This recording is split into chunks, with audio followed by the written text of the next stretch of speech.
Well, Cajuns baseball postponing its series opener at South Alabama till Saturday. Still, we are mic'd up tonight with the voice of Raging Cajun baseball. It is Jay Walker. Jay, I appreciate you coming on with us. First question, first topic, first man to talk about is Spencer Arrighetti. I mean, this guy has been absolutely outstanding this year. Best pitcher in the conference.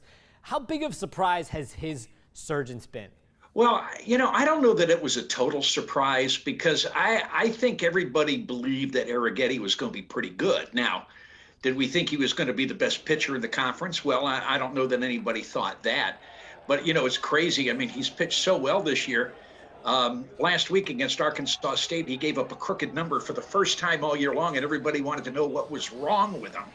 But no, he's been outstanding, and I agree with you when you say he's the best pitcher in the league. It's crazy when it's like 3 runs in 6 innings and that is your worst outing of the season. You've done something pretty spectacular throughout the year. Now, this Cajuns rotation has been pretty good, but it's been interesting this year in that Matt Deggs hasn't really stuck to a rotation. And we really, outside of Araghetti, you never know who's going to pitch next. Have you really seen this before? And kind of what's your take on the approach Matt Deggs has taken? Well, this is Matt Deggs' ball club now. And he's going to do things differently from the way Tony Robichaux did it. And I think with the depth that this pitching staff has and with the analytics that they now have available, I think he's been looking at matchups and making decisions based on that. Now, I can guarantee you that Connor Cook is going to pitch game 2 after the performance he had last week. But that third spot is still going to be, I think, all about matchups. Who's the one pitcher you think we need to watch the rest of the way? Well, I'm looking for the resurgence of Hayden Dirk. Hayden started off great, and then he, as many freshmen do, he kind of hit some ruts. I think that before the year's over with, he's going to be back. Now, is it going to be in the same role that he was in? I don't know, but I'm looking for a resurgence from him, and the other freshman, David Christie, has pitched really well his last couple of times out. He wound up taking the loss on Sunday against Arkansas State, but all the runs he gave up were unearned. I like what we're seeing from him, and I think he's just going to get better. Hayden Dirk's first 2 outings, he was clearly maybe the best pitcher on the team outside of Araghetti. It would be great to see him get back near that form.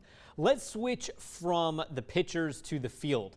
Ben Fitzgerald's hitting .350, 9 home run, 20 RBI. He has been fantastic for this team. What's your read on him, and how important is he to keeping this team winning? Well, they were able to win a couple of games without him when he had the hamstring issues. But no, they've got to have him in the lineup. The amazing thing about Fitzgerald is more than half of his hits have gone for extra bases.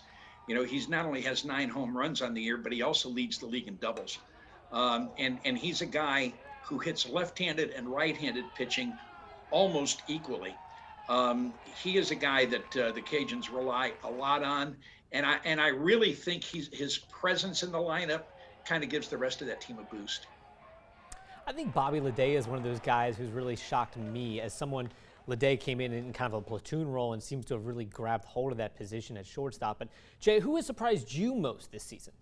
Oh gosh. I'm going to say Brett Barriono has probably surprised me the most. I love his hair. I love his attitude. He came to UL with a reputation of really good defensive player, but his bat was very questionable over at Cal State Fullerton.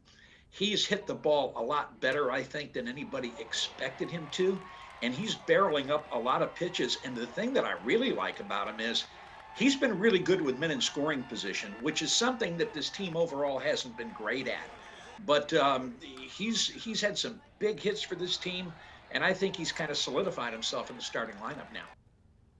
The Cajuns, of course, lead their division, but their next 2 series are big. South Alabama this weekend and Little Rock next. What would constitute a good 10 days, Jay?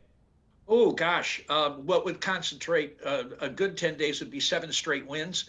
But I don't think anybody's expecting that. But that's the answer to your question. No, I do go ahead, especially when you're on the road, and I subscribe to what Tony Robichaux used to say about conference play. Win 2 out of 3. If you get 2 out of 3 this weekend, 2 out of 3 next weekend to Little Rock, take care of your business against McNeese in the middle. I think that's a really solid 7-game stretch. And so that's what I'm hoping for this weekend.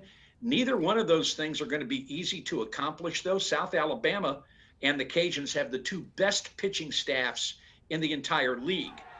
Little Rock is a team that they play in a small ballpark. They have some guys who can hit with power, and no lead is safe there, as South Alabama found out last weekend when Little Rock got 5 in the 9th inning and walked them off in the 3rd and final game of the series. So they won't be easy series, but I think 2 out of 3 should be the goal. We are now through the first half, almost 2/3 of this season. This is my final question, but where do the Cajuns' expectations now lie? Well, their expectations lie in winning your division. I mean, that's the first thing. And right now you have a 1-game lead over Little Rock.